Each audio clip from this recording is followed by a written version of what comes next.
Happy Tuesday, Houston. I'm KHOU meteorologist Kim Castro. I'm going to walk you through another really pretty day, very similar to yesterday. A couple of nuances here and there, and a few new things to talk about in the tropics in the Atlantic Basin.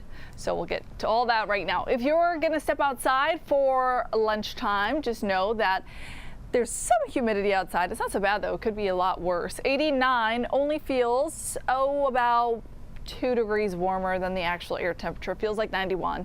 Feels like 93 at Hobby Airport. In Sugar Land though, that is where you're certainly feeling a little increase in the humidity. You're surrounded by some added vegetation, so 91 feels like 99. Let's look at our neighborhood weather network to see the air temperatures, right? Oh, this is absolutely inaccurate. Dang it.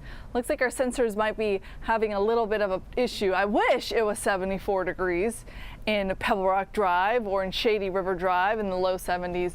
No way, Jose.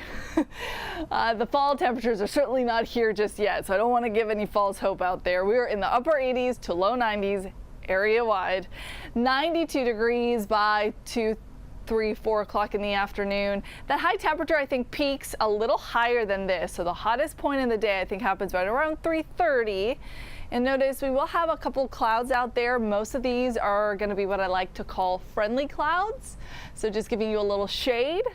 And it's possible that 1 or 2 of these isolated cells gives you a small rain chance. But look at the models, not giving off anything too impressive. So maybe a blip on radar at 5 o'clock in the afternoon, but by 6 in the evening, things are nice and quiet.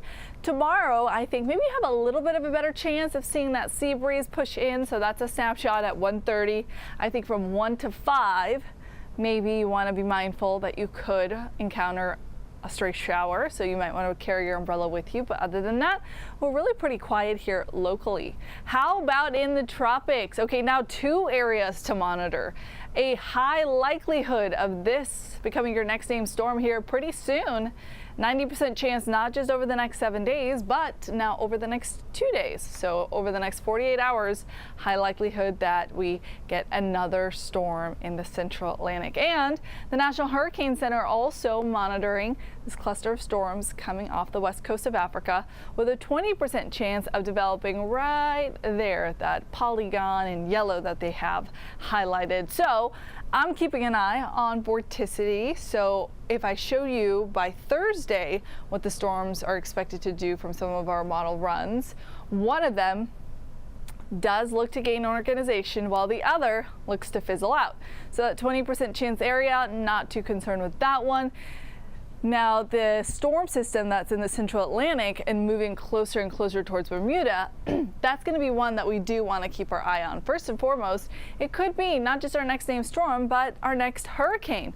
Notice it could have land impacts, interaction in Bermuda before curving out back to sea. Regardless, it looks like it's a good, safe distance away from the continental U.S. But I do want to show you with our vorticity tracker, you'll notice there's another area that we might have to monitor by next week. This one doesn't have the attention of the National Hurricane just yet, but something to keep an eye on.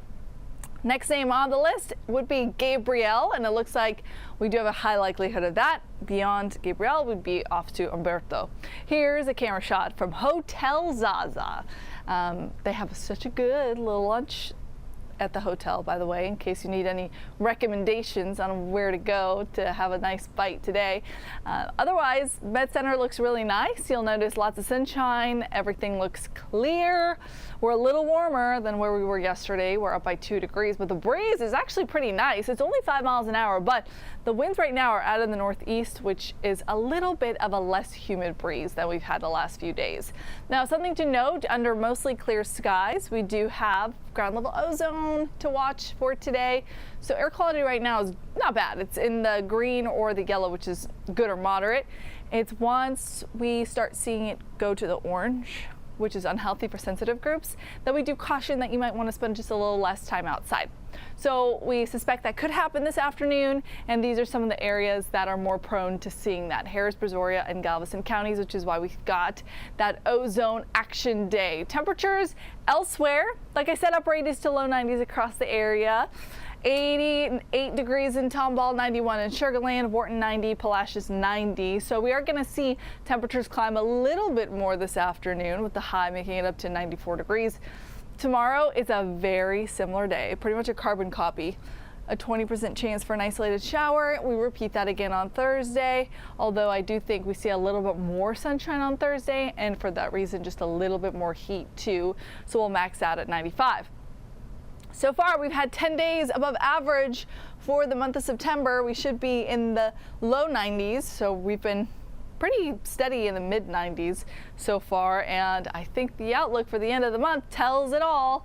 We are in the red for a good chunk of the country, or some deeper oranges rather. So we are going to see above average temperatures continue just a little while longer. So the opposite is going to be true for the rain chances. For us, it's about equal chances. So not a higher likelihood of more rain, not a lower likelihood of below normal rain. Below normal rain is expected for the Dakotas. A little bit above is expected for the eastern seaboard down to Florida, and the Pacific Northwest is expecting to see a little bit more rain than average for this time of year. But for us, in the gray means we have equal chances. So we do actually want to see a little bit more rain in the forecast, because so far for the month we're getting close to 2 inches below average, and for the year we're getting close to 7 inches below what's average. So the latest drought monitor gets released on Thursday, so we'll keep an eye on that to see how things are shaping up with, a stretch that we haven't seen too much rain.